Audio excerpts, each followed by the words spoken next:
Marques Mendes compara a Comissão Técnica Independente a José Sócrates.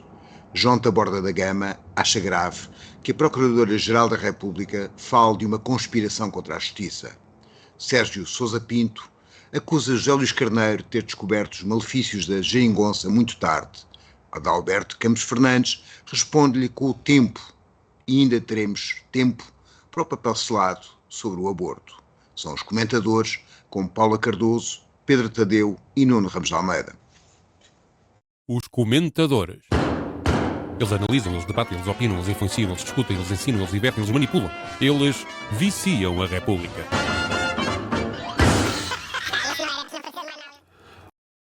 Ora viva, cá estamos os três para mais uma emissão dos comentadores. Vamos começar por um dos temas da semana, a questão do aeroporto, a Comissão Técnica Independente que avaliou as alternativas para a sua construção e imediatamente houve uma série de reações negativas às propostas apresentadas pela Comissão Técnica Independente.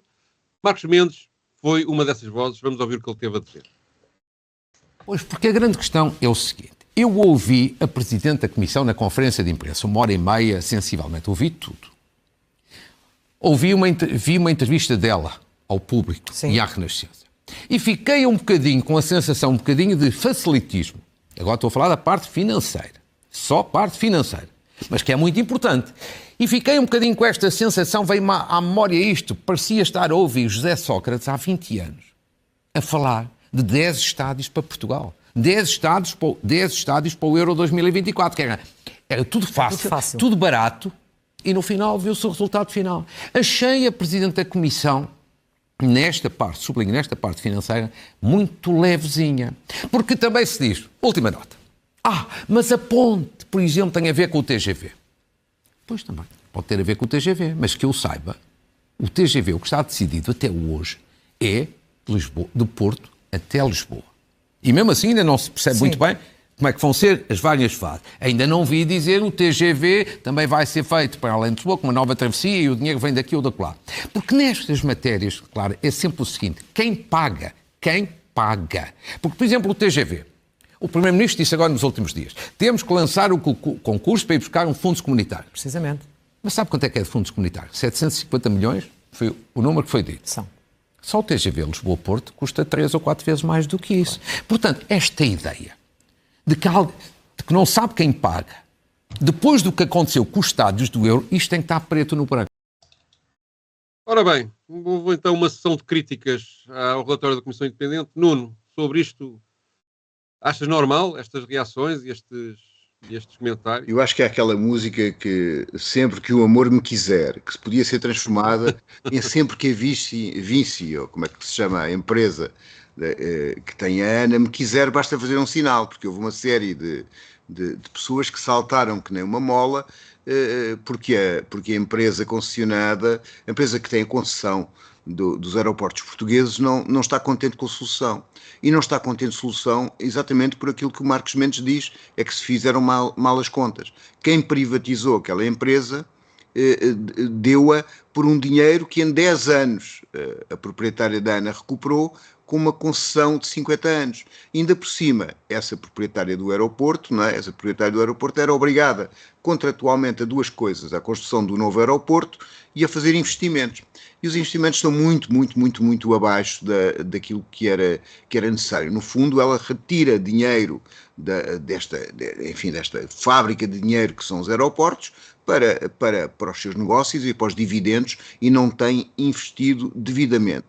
A questão do aeroporto é apenas uma, que é como é que vamos ter uma solução que aguente o máximo possível, que seja boa para o país e que retire o aeroporto de Lisboa.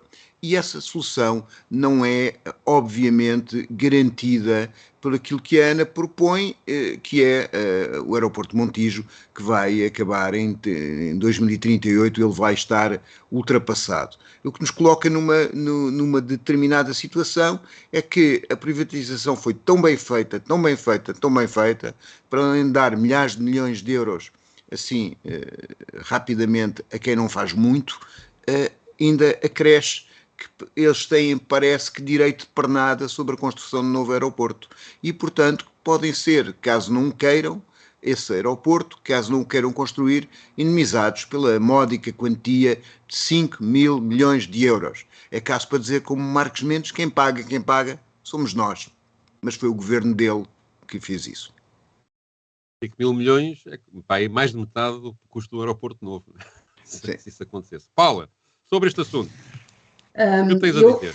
Eu adiciono aqui, a partir desta ideia que trouxe do facilitismo e que, portanto, que a coordenadora desta comissão técnica, a coordenadora-geral, esteve durante 1h30 em conferência de imprensa e que não me espanta, tendo em conta a densidade do relatório, não é? Que são cerca de 1000 páginas.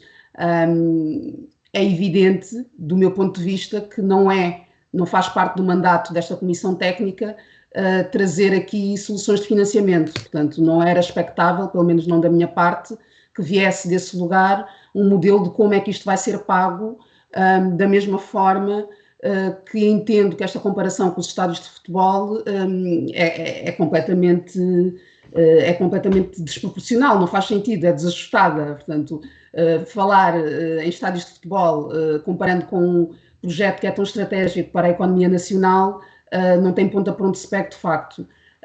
Depois aqui, nesta questão da intervenção desta comissão técnica, uma das notas que eu considero que se destaca desta entrevista que foi dada pela coordenadora ao público Renascença é justamente esta ideia de que o Estado está refém desta Vinci. Portanto, que esta venda que aconteceu no governo de Passos Coelho, por 3 mil milhões de euros, tem subjacente um acordo, um contrato de concessão, que é profundamente prejudicial, conforme tem sido demonstrado, nomeadamente no que refere a esta questão da gestão das taxas aeroportuárias, que, apesar de estarem a gerar lucros astronómicos, já existe indicação de que no próximo ano vão voltar a aumentar, cerca de 20%.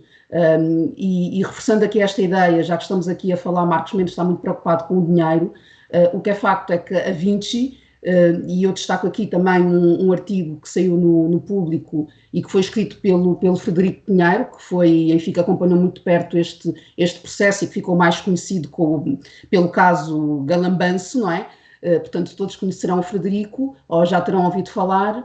O Frederico traz aqui elementos nesse artigo de opinião que eu considero que são muito interessantes para nós analisarmos aquela que tenha sido a prática desta Vinci. O que é que o Frederico diz? Que quando desempenhou funções de adjunto do Sr. Ministro das Infraestruturas, e eu estou a citar, e da Habitação, esteve presente em inúmeras reuniões. Portanto, ele diz: estive presente em inúmeras reuniões com os responsáveis da ANA e pude testemunhar como é impressionante a resistência da empresa para efetuar investimentos tão baratos como comprar cadeiras para os passageiros esperarem. Não é por acaso que o último Conselho de Ministros do atual Governo aprovou a 7 de dezembro um diploma que obriga a ANA a fazer investimentos aos quais está contratualmente obrigada. Simplesmente, conforme sublinha o Frederico, porque os franceses querem gastar o mínimo possível em Portugal. E isso está demonstrado justamente com a condição que tinham quando conseguiram este contrato e com a condição que têm neste momento. Portanto, que passam de zero presença a nível mundial ou de uma presença no Camboja para uma expansão a partir desta acumulação de capital que tem sido feita em Portugal. Portanto, este posicionamento de Marcos Mendes, para mim, tem muito que ver com esta defesa que se faz, portanto, desta opção e ignorando que a opção de Alcochete tem sido aquela que todos os relatórios dão como a mais benéfica a todos os níveis. A mim o que me faz impressão neste processo é o debate já se prolongar há mais de 50 anos. Várias vezes e repetidamente a solução de Alcochete foi apontada como a melhor e mesmo assim, apesar da Comissão Técnica Independente, apesar do PSD e do PS terem chegado a um acordo sobre a constituição desta comissão, apesar de toda a gente há umas semanas pôr a reputação das pessoas desta comissão acima de qualquer suspeita. Agora estarem-se a levantar estas questões, nomeadamente da parte do próprio PSD, e eu penso que Marcos Mendes secunda mais a posição do PSD de reservas do que propriamente ter uma ligação à Da Vinci, mas a verdade é que José Luís Arnaud, que é o líder da Da Vinci em Portugal, foi um quadro importante do PSD, foi ministro, inclusivamente, há aqui, digamos, sempre um recuo, sempre nas posições e umas reservas que são, de facto, já roçam o insuportável. Mas eu penso que Marcos Mendes, na sua argumentação, se baseia muito na questão da terceira travessia do Tejo e do TGV, faz aqui alguma confusão e alguma baralhação sobre o que está em causa, porque parece que quer o TGV, quer a questão da terceira travessia sobre o Tejo, nada tem a ver com a questão do aeroporto. Podem estar interligadas com a decisão da localização do aeroporto, mas a sua necessidade não tem a ver com a existência do aeroporto. Eu vou tentar comprovar isso. O Plano Ferroviário Nacional foi apresentado em novembro de 2022 pelo Pedro Nuno Santos, o homem que agora concorre a líder do PS, e nesse Plano Ferroviário Nacional está previsto a construção de uma nova travessia do Tejo em Lisboa, ferroviária, e, segundo esse plano que eu tenho aqui na imagem, esta construção justifica-se porque uma construção entre Lisboa e o Barreiro, porque assim se iriam eliminar os constrangimentos da capacidade e limitação do peso dos comboios, que fazem com que o tráfego de mercadorias na Ponte 25 de Abril seja quase inexistente. Isso facilitará a circulação de mercadorias entre as margens do Rio Tejo, que atualmente teriam de circular pela linha de vendas novas, além de criar uma redundância face a interrupções previstas nesta linha. Ou seja, a existência da travessia é relevante para a economia do país, nomeadamente para o Alentejo e para o Algarve, que teriam um acesso à circulação de mercadorias que de outra forma não têm, e portanto é independente da sua construção, e a despesa que ela acarreta é independente da construção do novo aeroporto e da sua eventual ligação à sua localização na zona de Alcochete. O que a líder da Comissão Independente propôs foi que se aproveitasse essa travessia que vai existir de qualquer maneira para fazer um desvio do outro projeto, que é a ligação Lisboa-Porto do TGV, segundo ela, com o mesmo custo, conseguir-se da construção desse TGV e da construção da terceira travessia da ponte sobre o Tejo, conseguir-se aproximar a ferrovia da zona do aeroporto, com uma pequena perda de, salvo erro, 5 minutos de tempo na viagem Lisboa-Porto-TGV, e, portanto, sem um adicional de custos para o Estado, ou para o investimento necessário para construir a ponte e o TGV, conseguia-se ter uma solução em Alcochete para ligar o aeroporto à ferrovia. E em relação às despesas que tudo isto tem, a verdade é que o relatório dá uma pista sobre este assunto.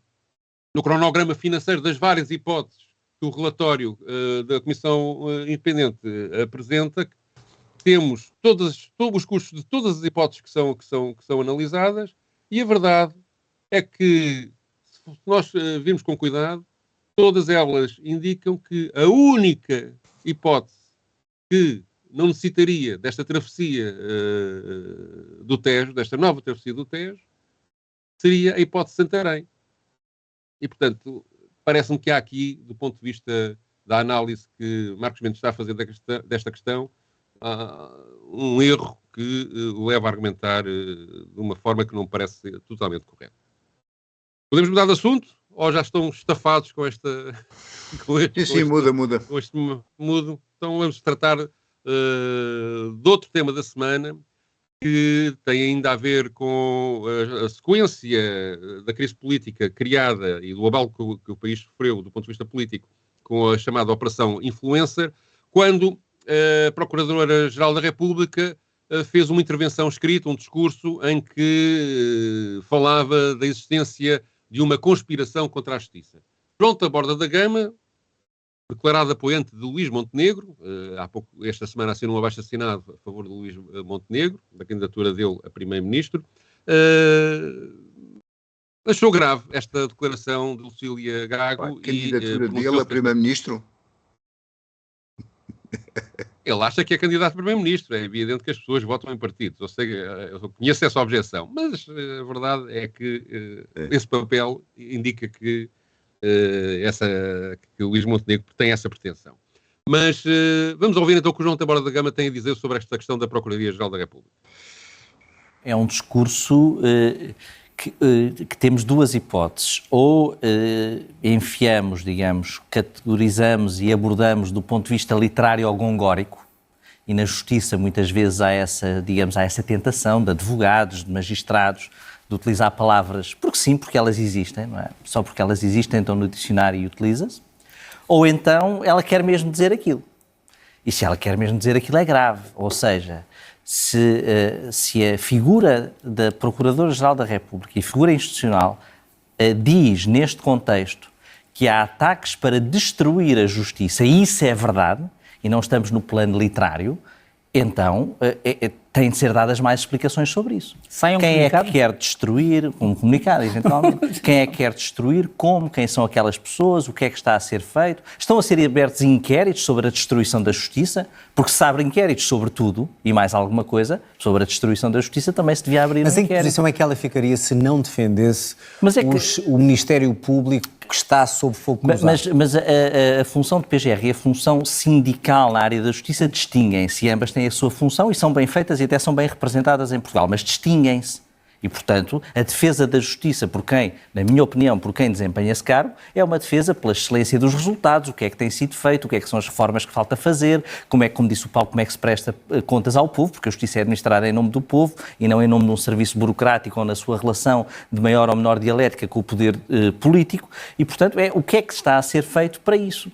E penso e como acredito que aquelas declarações tenham um fundo, digamos, de verdade, no sentido de que há uma convicção de que aquilo está a acontecer, porque senão não eram ditas, então é preciso perceber o que é que está a acontecer e quem é que são aquelas pessoas. E se existe alguém a querer destruir a justiça em Portugal, que mais ninguém falou disso até agora, então isso tem de ser investigado. Paula, parece que Lucília Gago esteve bem ou nem por isso? Nem por isso. É muito nem por isso. Acho que esteve mal, mais do que nem por isso. Porque acho que há aqui, antes de qualquer coisa, uma manifesta incapacidade de conviver com a crítica, portanto, de aceitar que o Ministério Público, que os procuradores, enfim, que todos nós podemos ser criticados. Há também aqui uma incapacidade de fazer autocrítica, porque há muitos aspectos criticáveis na atuação do Ministério Público, conforme esta operação influencer vem evidenciar. Portanto, aqui, para mim, não se trata de uma campanha de destruição, conforme Lucília Gago vem dizer, mas de um salutar exercício de questionamento de práticas que parecem estar imunes ao escrutínio, como se houvesse aqui uns que estão acima da lei, não é? Que houvesse aqui procuradores que podem fazer tudo sem que devam prestar contas. E para mim é isso que tem sido trazido a público, não é? Com o consenso de que há um trabalho de casa a ser feito pelo Ministério Público, trabalho esse que eu não ouço a Procuradora-Geral da República vir defender. Portanto, pelo contrário, houve, conforme nós já tivemos aqui a oportunidade de comentar, um texto de opinião publicado pela Procuradora-Geral Adjunta Maria José Fernandes no Público, em que expõe uma série de procedimentos que merecem uma revisão e que não vejo a serem trazidos para estas intervenções de Lucília Gago, demonstrando, até porque este artigo depois teve como consequência a abertura de uma investigação contra quem o escreveu. Portanto, isto revela que essa transformação interna que todos nós reconhecemos que é necessária não está para breve. E eu trago aqui um excerto desse artigo para quem ainda não está, para quem já se esqueceu do que é que estava lá ou que não teve a oportunidade de ler, que vou ser muito breve, que é: os procuradores que não hesitem em meios de recolha de prova intrusivos, humilhantes, necessários ou não, são o top da competência. Pelo contrário, quem se opõe à estridência processual é rotulado de protetor dos corruptos. E neste enquadramento, portanto, o que é que Maria José depois veio dizer é que, sendo Maria José Fernandes, sendo a nossa dimensão quase paroquial, poucos têm impulso para impor o que deve ser a sensatez, a correta interpretação jurídica dos factos, o respeito pelos direitos fundamentais dos cidadãos suspeitos, a investigação célere. Era sobre isto, do meu ponto de vista, que deveríamos estar a falar, portanto era isto que deveria estar a ser escrutinado, em vez de estarmos aqui continuamente neste jogo do empurra suspeitas, que continua sem esclarecer quais é que são as provas contra António Costa, por exemplo, que atiraram o país para esta crise política em que estamos. Eu sobre isto gostava de dizer apenas uma coisa muito breve, que é, eu acho que o Ministério Público tem legitimidade e direito a impedir que o poder político interfira em casos, em investigações concretas que estejam a ocorrer. E deve garantir a sua independência nisso.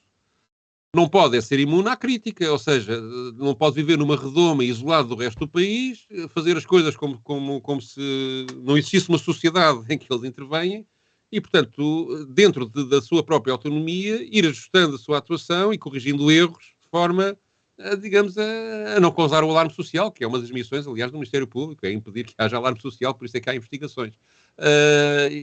Também me parece que muitas vezes se diz, aqui crise na justiça, e que há uma confusão entre crise na justiça, me parece que existe, mas é de outra maneira, é pelas custas judiciais, é pela lentidão, é pela incapacidade dos povos terem acesso a uma verdadeira justiça,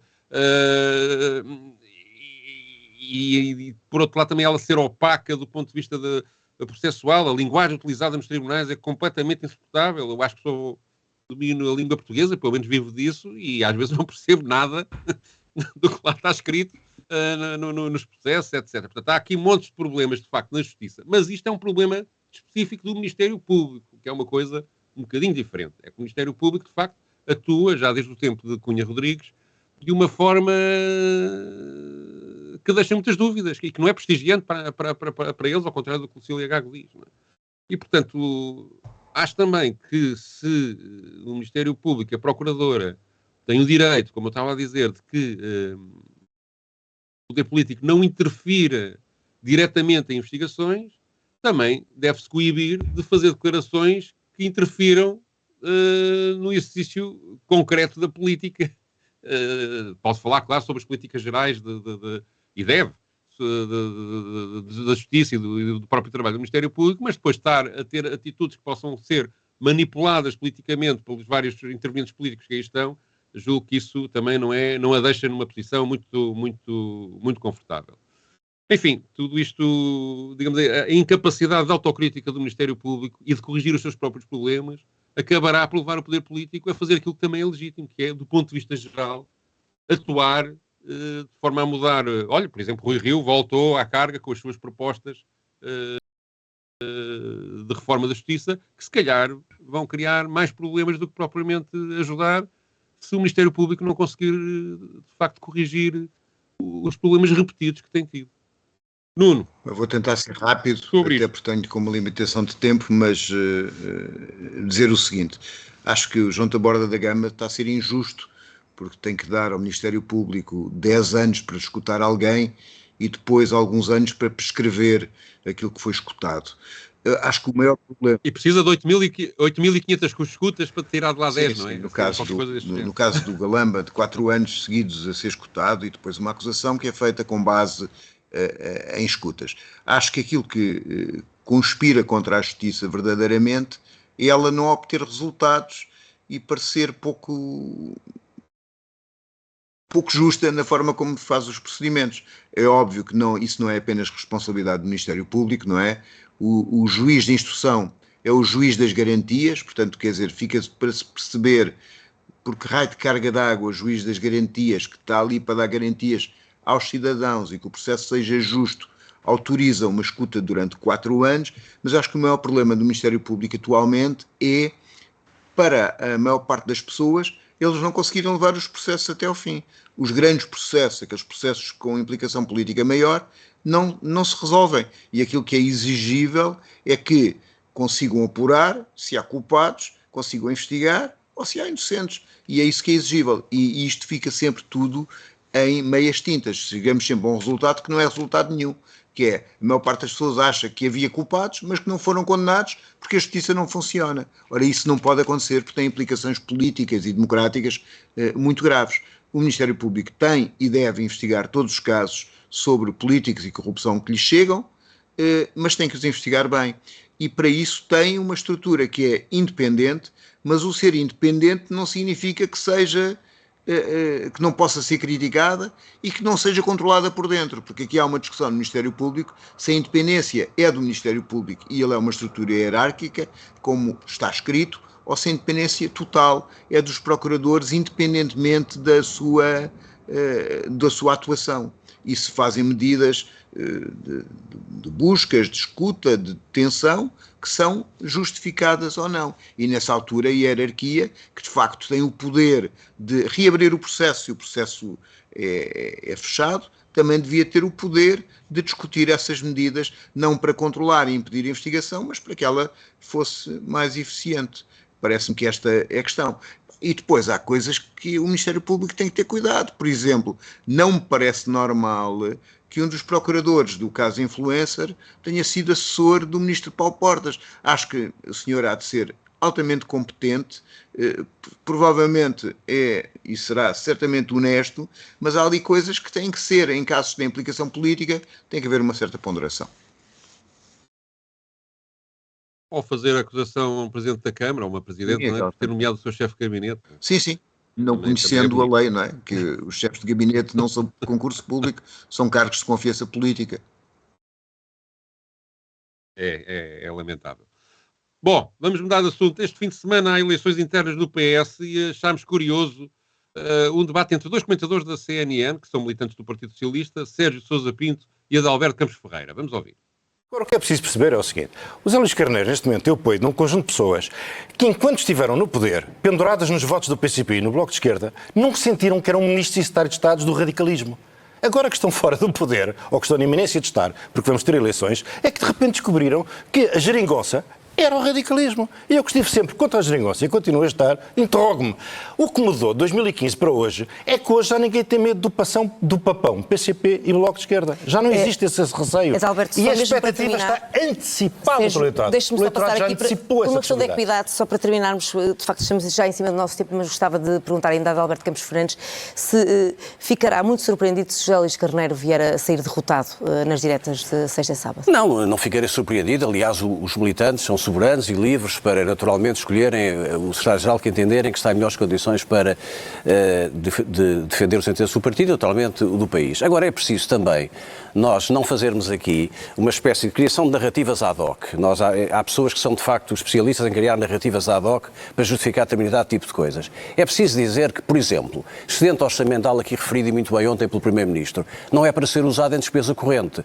A questão da dívida, eu até disse que era centeno naquela altura, isso até foi muito falado em relação à questão da restrição orçamental que existia, a questão do país considerar que as próximas gerações são melhor defendidas por quem tenha uma cultura de rigor na gestão da dívida, que a dívida são impostos futuros. Eu estou a falar de uma coisa muito simples, que é, nós podemos, Sandra, todos nós podemos ignorar o que se passou mês a mês, ano a ano, e fixarmos no ponto que nos convém mais na fita do tempo. E podemos criar, com palavras mais ou menos bonitas, narrativas para justificar a nossa mudança de posição.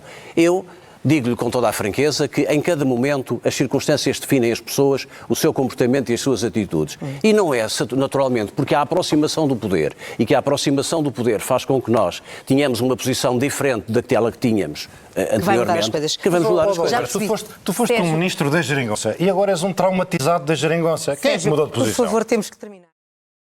Isto da geringonça criou traumas, pelos vistos. Faz-me um bocado de impressão, de facto, que o debate à volta dos futuros líderes do PS, que é um debate interno do PS, e que, enfim, é mais fechado do que um debate de política geral, mas estar centrado na questão da geringonça, que é, um é contra a geringonça, um candidato, outro é a favor da geringonça, e já agora podiam perguntar aos partidos da chamada geringonça o que é que pensam sobre isto, que não sei se estão assim tão entusiasmados com essa ideia de haver uma futura geringonça. E depois faz um bocado de impressão, realmente, pessoas que apoiaram a solução governativa que permitiu ao PS governar entre 2015 e 2018 terem mudado de campo agora, como Sérgio Sousa Pinto indicou, mas também o contrário me faz um bocado de impressão, que é pessoas que foram visceralmente contra, como Sérgio Sousa Pinto, Francisco Assis, o Álvaro Beleza, totalmente contra qualquer tipo de acordo com o PCP e Bloco, agora apoiam um candidato que apresenta essa solução como uma das possíveis vias para formar um governo no futuro. E, portanto, digamos, há aqui este aparente debate ideológico faz-me impressão porque na prática parece que não conta nada. O que conta é as alianças pessoais entre militantes sem uma verdadeira sustentação ideológica. Isso faz-me sempre um bocadinho de impressão, mas enfim, é a vida de PS, eles que se entendam. Nuno, sobre isto. Bom, eu, bastante breve, eu acho que em vez de discutirem a geringonça, que visivelmente nenhum deles pretende fazer, ou só por recurso o fará, no caso de Hélio Carneiro isso é bastante explícito, porque ele considera que em matérias sociais pode fazer alianças pontuais com a esquerda, mas em matérias de regime, seja a questão do sistema eleitoral, seja outras matérias como a regionalização, pretende fazer essas alianças à direita, portanto constitutivas de uma mudança estrutural do país, fará essas alianças à direita. Mas mais que discutir isso, acho que eles deviam discutir, nomeadamente com o PSD.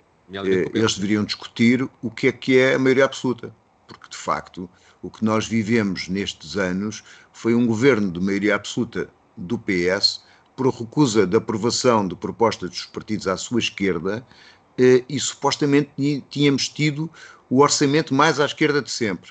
O orçamento mais à esquerda de sempre, que saiu da posterior eleição do PS, aquilo que teve foi a descida de salários mais à direita de sempre.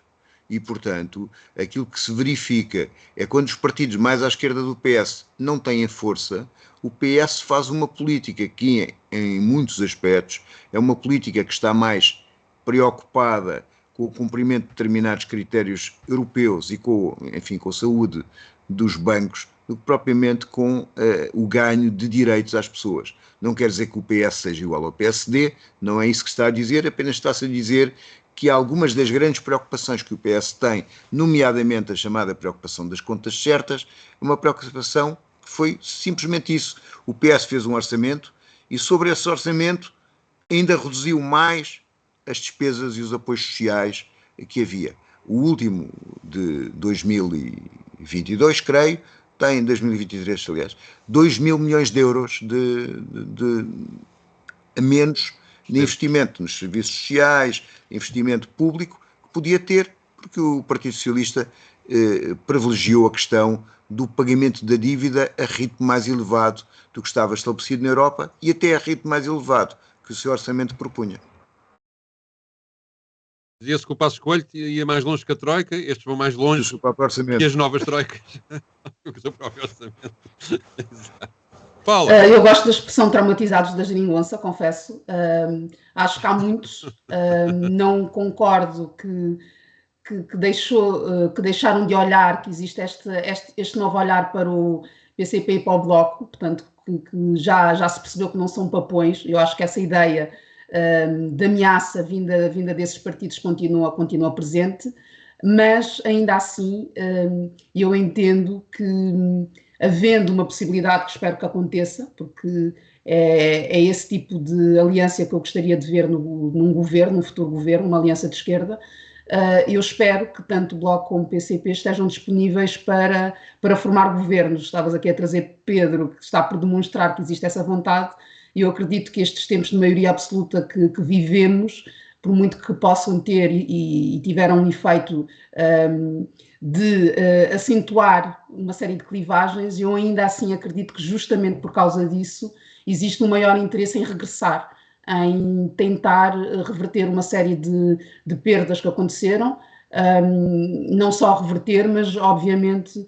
levar as nossas vidas, as vidas das pessoas para um lugar de vivência e não de sobrevivência profundamente difícil, como o lugar em que nos encontramos. E eu acredito que essa solução só poderá vir de uma aliança de esquerdas. Portanto, não consigo perspectivar que isso aconteça com um novo governo de maioria absoluta PS, por exemplo, e menos ainda, quer dizer, nem vou estar aqui a falar da direita, que para mim nem sequer entra nestas equações de considerar pessoas e de pensar naquelas que são as soluções que contemplem todas as diversidades que nós temos na sociedade. Portanto, eu espero, sinceramente, que venha daí, chamem-lhe geringonça 2.0, o que quiserem, mas que venha essa solução, e acredito que ela poderá vir, não partilho desta ideia de que os dois candidatos do PS não estão propriamente investidos nessa possibilidade, portanto há um que não está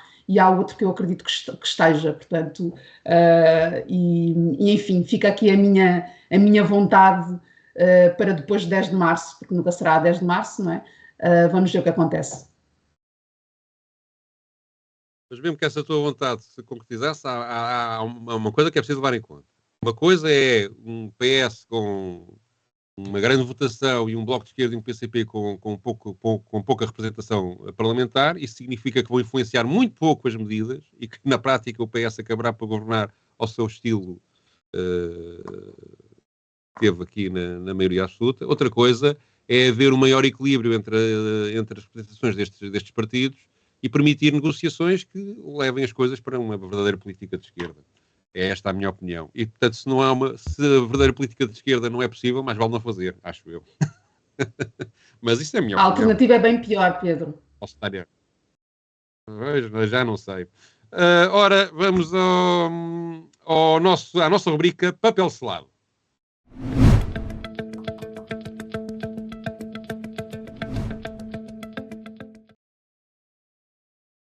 E nesta rubrica apresento um artigo da jornalista Fernanda Câncio, no Diário Notícias, que é um artigo de opinião, mas que vem na sequência de uma série de trabalhos que ela produziu sobre como está a ser, na realidade, aplicado a lei da interrupção voluntária da gravidez em Portugal, como é que os hospitais públicos lidam com esta questão, e o panorama que ela encontrou é absolutamente lamentável.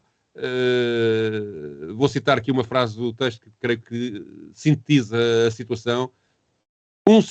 É ela que diz, um sistema de saúde que foi permitindo, sem reação, que um hospital após outro, chegando a 30% do total, fechassem as consultas de interrupção de gravidez, alegando a objeção de consciência dos obstetras, não parece de facto preocupado com as dificuldades crescentes que as mulheres foram sentindo no acesso ao aborto legal, nem com o facto que essas dificuldades penalizam desproporcionadamente as pessoas mais vulneráveis por razão de estatuto económico, localização geográfica, nacionalidade e idade. Ela encontrou várias coisas impressionantes. Uma delas, por exemplo, para mim achei inadmissível, é poder alegar-se objeção de consciência num simples pedido de análise ao sangue para perceber se a grávida está em condições de fazer o aborto ou prevenir qualquer complicação que possa surgir durante esse processo. E só por causa da finalidade dessa análise ao sangue, o médico pode alegar a objeção de consciência e essa análise ao sangue não é feita. Acho isto completamente inacreditável. Mas, enfim, poderá haver aqui quem tenha opiniões divergentes, mas suponho que não. Paula, o que é que dizes sobre isto? Antes de mais, que são trabalhos de leitura que eu considero que é obrigatória e que nos deveria fazer refletir sobre esta distância entre aquilo que está na lei e depois a prática. Porque eu gostaria de viver num país em que o direito a abortar estivesse amplamente reconhecido e que as mulheres não tivessem de se sujeitar a este tipo de experiências.